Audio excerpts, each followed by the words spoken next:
Hello বন্ধুরা, welcome back to Priyanka JoJo blog. তো কেমন আছো সবাই? আশা করি সবাই খুব ভালো আছো, আমিও ভালো আছি আর সবসময় ভালো থাকবে। আজকে হচ্ছে মঙ্গলবার 21 তারিখ।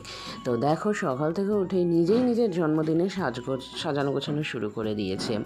এইদিকে দেখো, চারিদিকে বেলুন ফুলিয়ে রেখে দিয়েছে। তারপরে এই যে মুকুট, জন্মদিনে মাথায় মুকুট পরার ভীষণ ইচ্ছে। তারপরে এই যে কী বলে না, এই যে সাইড দিয়ে পরে বাদ কি স্যাসে ট্যাসে কিছু একটা, সেই জিনিস। তারপরে এইদিকে দেখো, চারিদিকে বেলুন ছড়ানো, বিছানাটা তো অবস্থা সেই করে রেখেছে। যাই হোক, এখন উনি ভীষণ ব্যস্ত। তো আমিও চলে গিয়েছি রান্নাঘরে খাবার দাবারের ব্যবস্থা করতে, সকালের জলখাবারের। তো সকালবেলা একটা তরকারি করে নিয়েছি, আর এই দিকে একটুখানি তেল দিয়ে গরম করে বাদাম ভেজে নিচ্ছি। বাদাম ভাজা দিয়ে মুড়ি তরকারি খাবো। মেয়েকে এমনি মুড়ি তরকারি খাইয়ে দেবো, কারণ ওর বাদাম ভাজা খুব একটা পছন্দের নয়। তো ওকে মুড়ি তরকারি খাইয়ে দেবো, আর আমি তারপরে মুড়ি তরকারি বাদাম ভাজা দিয়ে খেয়ে নেব। তো তোমাদের কার কার এরকম বাদাম ভাজা দিয়ে মুড়ি হোক বা তোমার এই তরকারি, এমনি তরকারি আলাদা খেতে ভালো লাগে, অবশ্যই কমেন্ট করে জানিও। আর এই বাদাম ভাজাটা খাওয়া শিখেছি আমি আমার দাদনের কাছ থেকে, জানো। দাদন বাদাম খেতে ভীষণ ভালোবাসতো। ছোটোবেলাতে চানাচুর থেকে বেছে বেছে দাদনকে বাদামগুলো দিয়ে দিতাম, দাদন সেগুলো খেয়ে নিত। দিয়ে তারপরে দাদন একদিন আমাকে বাদাম ভাজাটা খাওয়া শেখায়। এই দিকে দেখো, সব রান্নাবান্না এখনও হয়নি, ছুটির দিন তো মা দেরি করেই করে। এই দিকে দেখো, সব থেকে অপছন্দের জিনিস, ঢাকনি খুলেই দেখছি আলু পেঁপে সিদ্ধ হয়ে আছে। এটা পরে অবশ্য রান্না হবে। তো যাই হোক, এখন ঢাকা চাপা দেওয়া থাকুক। এখন তো সকালে জলখাবারটা খেয়ে নিক, তারপর দেখা যাবে। আর তারপর সকাল থেকে শরীরটা আজকে সত্যি খুব একটা ভালো নেই, একদমই শরীরটা খারাপ, পেটে ব্যথা ট্যাথা করছে, তাই এনার্জিটাও পাচ্ছি না ঠিকঠাক মতন।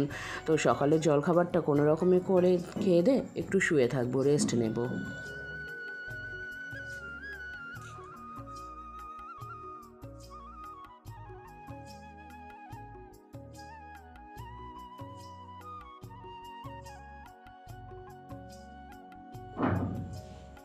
মেয়ের খাওয়া কমপ্লিট হয়ে গেছে, এবার আমি আমার খাওয়াটা সুন্দর করে সাজিয়ে নিলাম। খাওয়ার আগে কী বলো তো, এরকম করে সুন্দর করে সাজাতে না আমার ভীষণ ভালো লাগে। তারপরে মনে হয় যদি এটা বাঁধিয়ে রেখে দিতে পারতাম, কিন্তু না, তা তো হবে না, আমাকে তো খেতে হবে।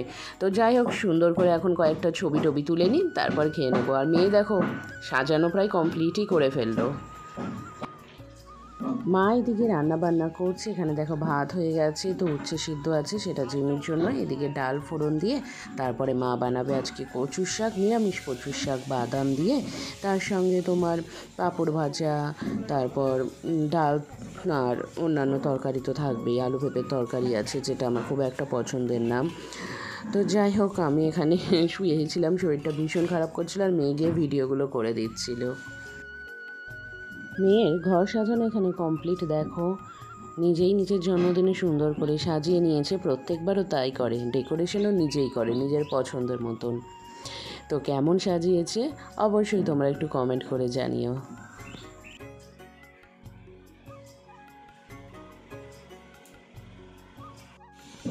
এখানে আমার আগের আলমারিটা বাবা পাঠাচ্ছে সারাই করতে, কারণ এটা বলেছিলাম না, এটা যে কোথায় ভিতরে কোন জায়গায় ফাটা আছে সেটা আমি আজ পর্যন্ত ধরতে পারিনি।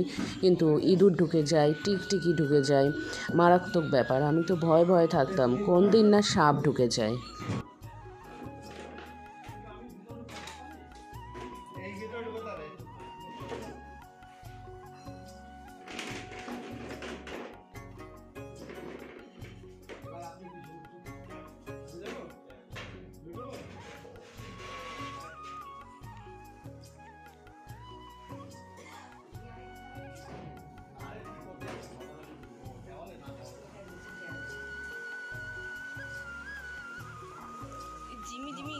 জিমি গেল।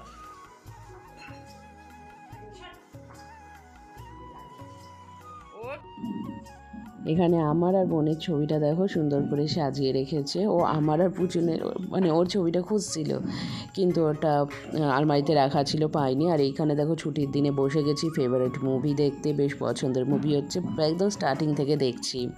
বেশ সুন্দর, আজকে জমিয়ে খাওয়া দাওয়া করবো, তারপরে জমিয়ে মুভি দেখবো। আর এইদিকে খাবার দাবারও রেডি। তো চলো তাহলে, এবার আজকের ব্লগটা আমি এখানেই শেষ করছি। সবাই খুব ভালো থেকো, সুস্থ থেকো, আজকের মতন টাটা।